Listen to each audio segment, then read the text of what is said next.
Alrighty, folks. One of the things we love to do on this channel is actually go inside our school community, Cody and I, and just bring up some of the topics. Let us dive in deeper. Let us give our answers. Cody, first and foremost, thank you for being the one of the Gen Z Plus moderators. I know you finished out our week by taking on Saturday, so thank you for that. Everything good? How you doing? Things are good over here. I'm getting consistently above 95% collections, which is wonderful. Most of the properties are at the stabilized 90% occupancy level. Most, not all, but things are getting there. There you go. There you go. Well, we're going to jump right in. This one comes, I'm just going to use first names because I don't have permissions to use last. So we'll just say Frank. And the topic of this particular post or forum post was rookie mistakes. Question. It says, what's one of the mistakes you made on your first deal that you'll never make again? And just folks, to give you a taste of what's going on, this particular forum post has 44 reactions. It's only been out there for a day and a half. And the last comment was 22 minutes ago. So our community is active. If you are a wealth builder, get in there. It is December. You've only got 1 month left in the year. So get in there. All right, so we're going to throw that to you. What's a rookie mistake on one of your early properties, Cody? Not having a proper reserve has been, that's consistent. I'm doing a couple of refinances right now, pulling out a little bit more money. Try not to do that forever, but building my final, I'm good reserve. Having reserves for every property, never had that. That's something I've struggled with from the very beginning because for those who don't know my story, I did 100% leverage on everything, and that comes with its own risks and its own rewards. So I was undercapitalized, and not having reserves inspires a lot of creativity, talk about its own risk and rewards. But when it goes wrong, it's a painful discovery period of what resources you actually have. And I just recommend avoiding it. Do you have anything else that you think is? No, I think that's a big one. Growing with zero capital in the deal, getting to a couple of hundred units, partnerships, all of that. It's frankly, a lot of people dream of that, but they don't look at the dark side, the downside, the stress, the shaky foundation, the one whoops away from utter catastrophe. And there are other ways to grow, right? There are other ways, a little slower, a little more measured, a little more slow. There's that old saying of the tortoise and the hare. And, I don't mean this bad, but you were the hare, right? You were going 1,000 miles an hour and, I'm the tortoise. And, you got there a lot sooner, but now you're right sizing. So again, I think reserves are important because bad stuff breaks, man. Stuff breaks all the time. Yeah. And the stress of not having the money when that stuff happens is okay, what's my creative solution? It's a credit card. Exactly. Mom, dad. Yeah. It's awful. I love that. We got another Frank question. Okay. To burr or not to burr? Is the burr strategy dead or just harder these days? Yeah. So, the beauty about real estate investing, at least this is my belief, is all strategies work all the time. However, every strategy also has a season. So there will be seasons like 21 where burr is the number one strategy, where Airbnb is the number one strategy. So again, I think all strategies work all the time. It's just, is the season good or is the season bad? And I don't think it's unreasonable to admit that burr's a lot harder today. Although I will tell you, again, people don't really realize this because sometimes we have to zoom out. Burr is easier today than it was 12 months ago. Rates are down about 100 basis points. Prices are flat. Motivated sellers are up. I am seeing people get disrespectful offers accepted, Cody. So again, I'm not ready to declare that burr is like prime time right now, but it's not the dark ages either. If I were to put this on a scale where 2021 was 100, I would say 2024 was like single digits, 7, 8, 9. It was really hard, not impossible, but really hard. I would say as we round out 25 and head into 2026 with lower rates, flat prices, and more motivated sellers, we're probably like a 35 or a 40. So again, nothing crazy, but we're not single digits anymore, in my opinion. Yeah, and something I'd say on the burr topic, because I've done a lot of burrs. I was looking at my portfolio over the weekend, and had I not done the burrs and I just let it ride out, I would have so much more cash flow today than I do. And so it can be a sticking point that it's a little harder, but if you found yourself in deals, don't be too stressed out about it. I mean, one of my mortgages alone would have been, it's 16.3 right now. It would have been $8,900 had I not done a cash out refi. Now I use that to do other stuff, but the point remains the same. That would have been about $100,000 a year, almost more cash flow. So, and whether it's $100,000 a year or $10,000 a year, it all adds up, especially when you're getting started. No, I love that. Again, burr is sexy because the story is you just keep moving the money around, right? The same 50 grand moves from property to property to property. You get bigger and bigger and bigger. But what you don't realize is the payment goes up every time, to your point. And if you borrow a big stack, your payment could go from 9 grand to 16 grand really easy. And let me just tell you, I don't care what your property is. It's a lot easier to cash flow at 9 grand than it is 16. It's just math. Yes. That's just math, people. That's just math. All right. I'm going to talk about a new member.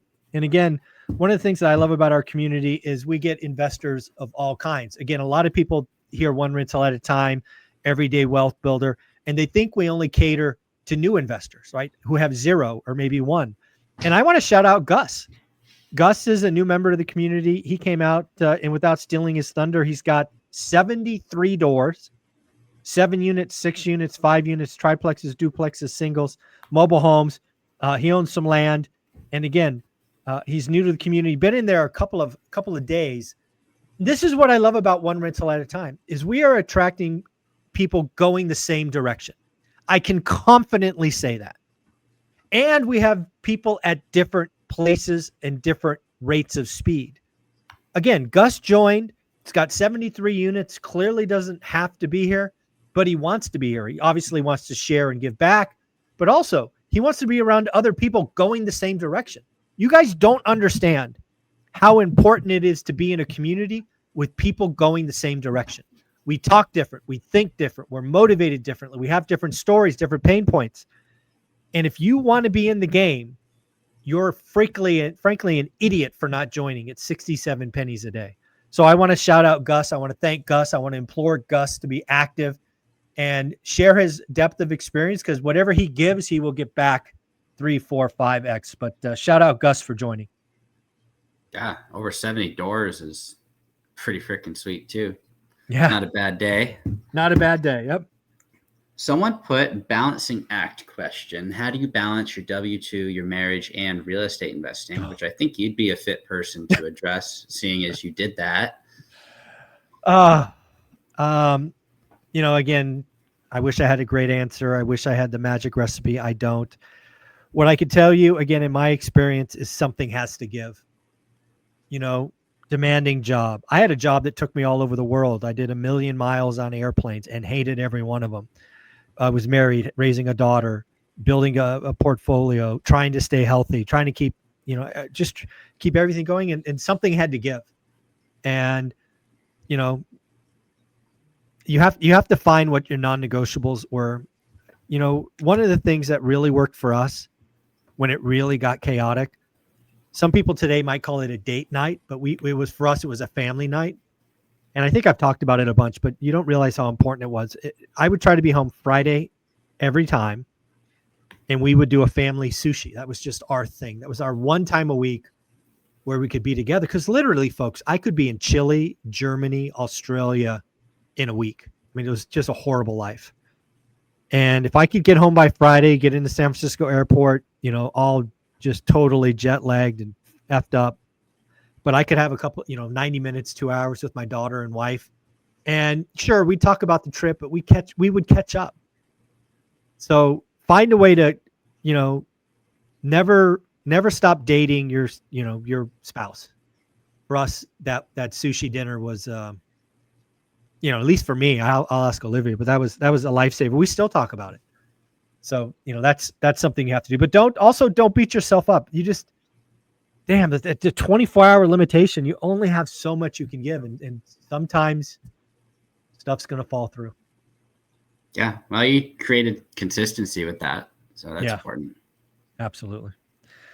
All right, let's drive in here. Oh, I got a new group. Shout out Ethan. Again, one of the things I love about our community is we're having people come in and frankly do things that I'm not an expert, never have done. So the community is broadening out. And Ethan spun up short-term STRs and mid-term rentals. A brand new group in the community has its own profile. So again, we're attracting people like Ethan and others who are going the same direction, but chose a different vehicle. So again, we're bringing in expertise from other folks. And I want to thank Ethan and everybody in that new community. Again, that post has 74 comments on it, just to give you a feel for how active the community is. That's a pretty good one. Wow. We got one from Jack, one of your level 7s. I do like the tiered system of levels. What's more important? Is it more important to surround yourself with people that won't let you fail, but may not be high achievers? Or is it more important to be around driven individuals that are just as hardworking as you, but are working on different projects, so may not understand what you're working on and may let you fail? So basically, simply put, would you rather be with people that won't let you fail, but are focused on easy to hit goals, or people that are striving for big goals, but there's the opportunity to mess up? So I ran teams. I built teams, ran teams for a long time. And how I took this question is, do you want to be around, A players or B players? And the answer always is A players. If you are in and around A players, just being around them will increase your performance 10 to 15%. And being around B players will actually drag you down by 20 or 25%. This is why the saying goes that show me your friends, I'll show you your future. If you want to get in shape, be around in shape people. If you want to be around people who run, be around runners. If you want to be around wealthy people and it's just that easy. You don't have to split hairs. If you want to get better at something, be around people that do that and you will just be better. And, don't have to justify it. You don't have to say, you don't have to be as malicious as I am and cut people out of your life. Just declare what you want and go find other people that want that thing too. And you will be better. It's a near certainty that you will be 10 to 15% better being around 5 other people doing that. You will learn, you will stop mistakes. That's why our school community exists. So be around the A players is my strong advice. Yeah, I like that. I mean, people don't typically want to stand out as the one behind. So pick up where you're lacking to match the runs around you. Here's a good one. This is from, again, I love new members, right? This one's, I'm going to say Danielle. Hopefully I'm pronouncing that correctly. She's new and nervous. Hope folks are having a lovely and restful Thanksgiving. I'm excited to join this community. Let me just drill in. So again, she's just new. She's figuring out. She thinks she's got a line of sight on a 2-family, aka duplex. And she's talking about disrespectful offers and she's doing the work. But again, new and nervous. She's got 45 people replying, giving her a big virtual hug, giving her feedback. And again, this is what I think people expect from school is, hey, new and nervous. And yeah, there's lots of folks there, but there's also people like Gus that got 73 units. Cody's over 100. And so again, if you want to go one direction, it's the best community to be a part of. Got one from Jeff regarding Section 8. Who here accepts Section 8? What were the major pros and cons you experienced? I got lots of thoughts on that. So first and foremost, as an out-of-area investor, I love Section 8. Why? Because of the yearly inspections. Some people hate the yearly inspections. Typically, self-managers hate the inspections. I like them because I get to judge the property manager and say, hey, why is my unit crap when you guys are supposed to be, doing your own surveys? Also, Section 8 surveys can hold the tenant available. If you've ever seen a Section 8 report, sometimes the tenant's dirty and they get held accountable. Yes, they are a headache. Yes, there's a fee. But as somebody who grew up housing insecure, Again, every single one of my units is available Section 8, and I have a, 40% maybe of my portfolio currently is Section 8, and I'm happy for it. You, what do you think? I have probably 15 to 20% on Section 8. So maybe 20, 25 rentals. And I do like the consistent income. The problem that I don't like, getting set up is kind of lame because it takes forever to get your first check. But once they get in a rhythm, it's good. Just don't buy a rental and then get set up with Section 8 and think you're going to get the check tomorrow, because it might be 3 weeks, 4 weeks. Yeah.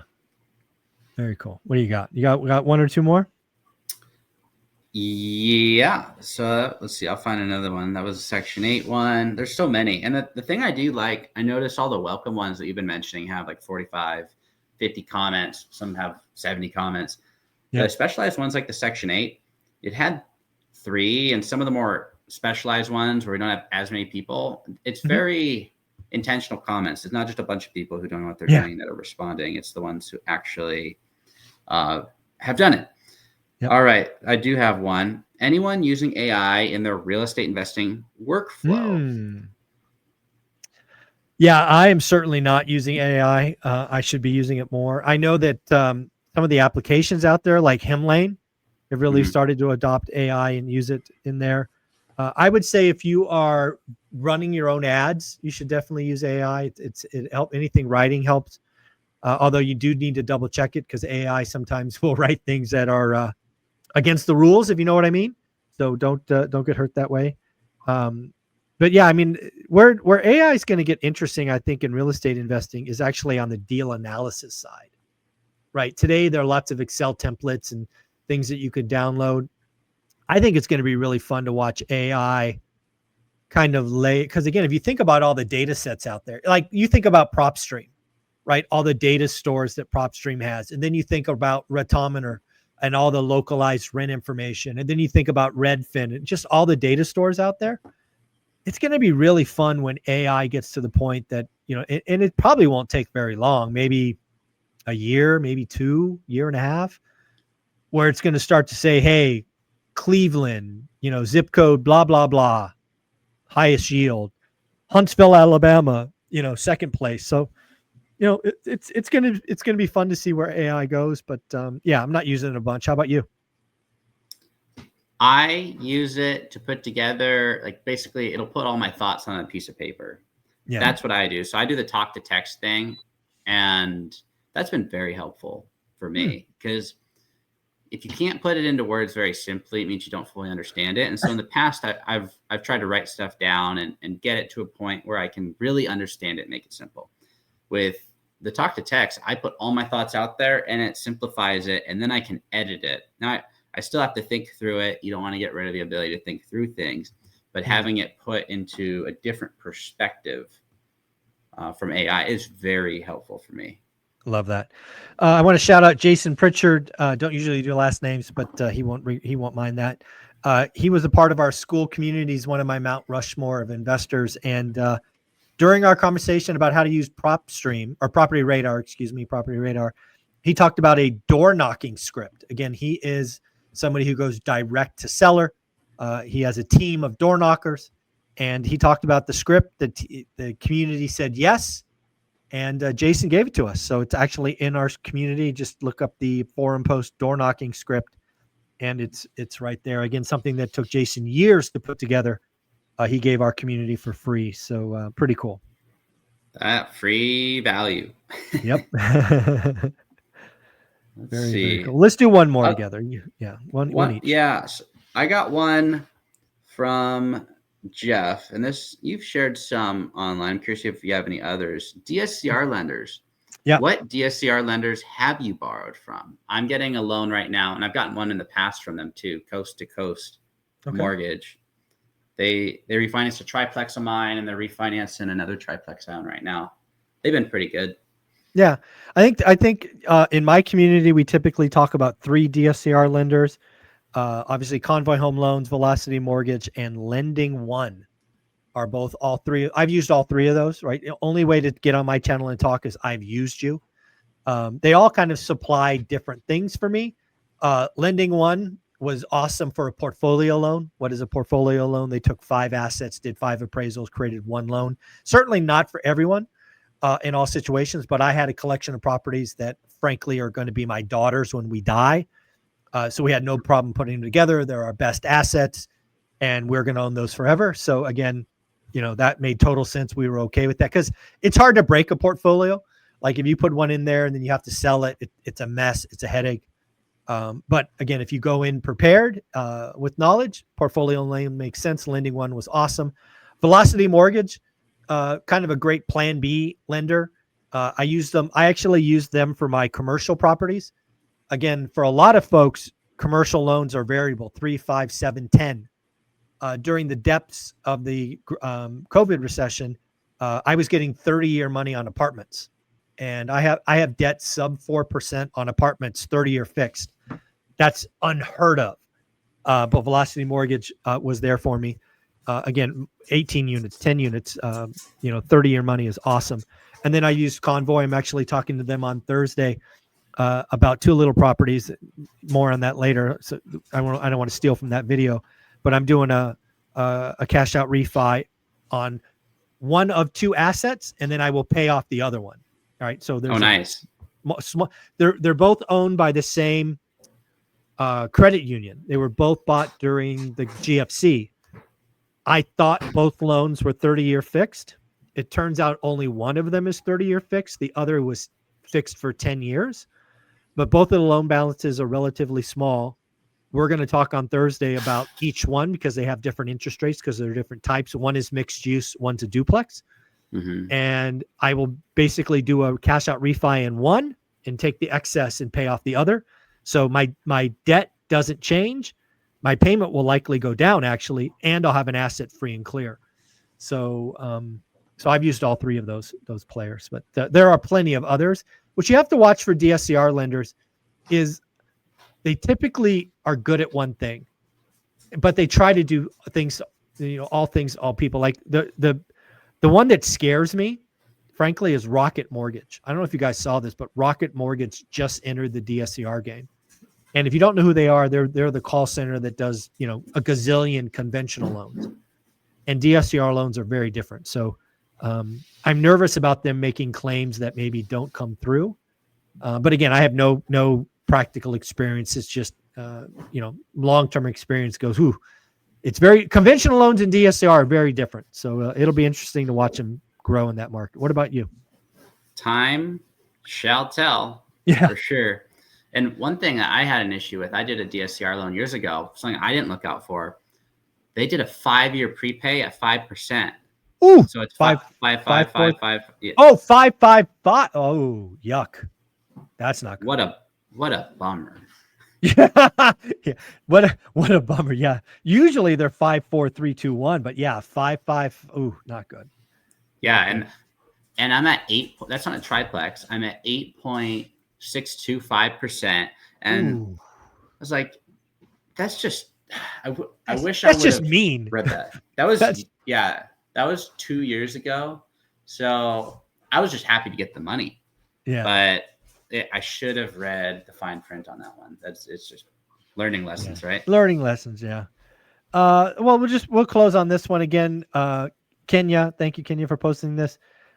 Need help brainstorming a deal. Again, this is why you're in communities of wealth builders going the same direction, thinking about a deal, talking about an opportunity, put it out there, see what people, have to say. Again, that's a great way to use the community. So, a lot of fun. I love the community. It's fun to watch grow. Over 500 members now, which is pretty cool. 9 accountability groups. Cody, give us your closing thoughts and I guess your best sales pitch to tell people to get in there and get rocking and rolling. Well, I'll tell you why you wouldn't do it. Okay. You wouldn't do it for an instant gratification button because you're not going to go in and get the magical solution. Nope. Yep. As you've shared, there's no magical button. You got to do the work. However, joining a group like that gives you at least a roadmap for doing the work. If you have a pitfall, you can ask a question. If you're looking for validation, which believe it or not, validation goes a long ways when you're in the first 10 Yeah. years. Sometimes Yes, you it just got to does. get a slap on the back and go do it. Yeah. It does make it easier. Agreed.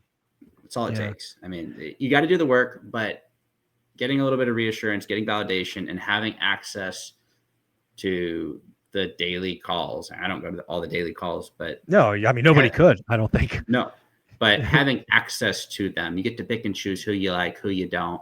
Yeah. It's very helpful. Yeah. I didn't really understand how valuable the community was going to be until I was at the Bigger Pockets event and I gave my speech. And more than half the questions, or almost half the questions at the end of the speech, were how do I find this group, right? Because I was at Bigger Pockets, I couldn't push my school community. I'm not there to sell me. I'm there to help the audience. Mm-hmm. But it was amazing that for me to hear 3, 4, 5 people come up, basically say, "Hey, I'm an adult. I don't make friends easily.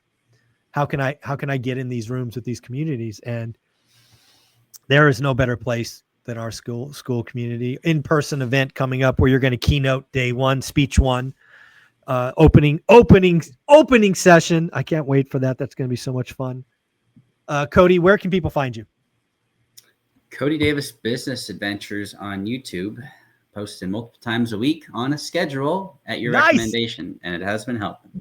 Awesome, Cody. I appreciate you, man. Have a great week. Likewise. Thanks.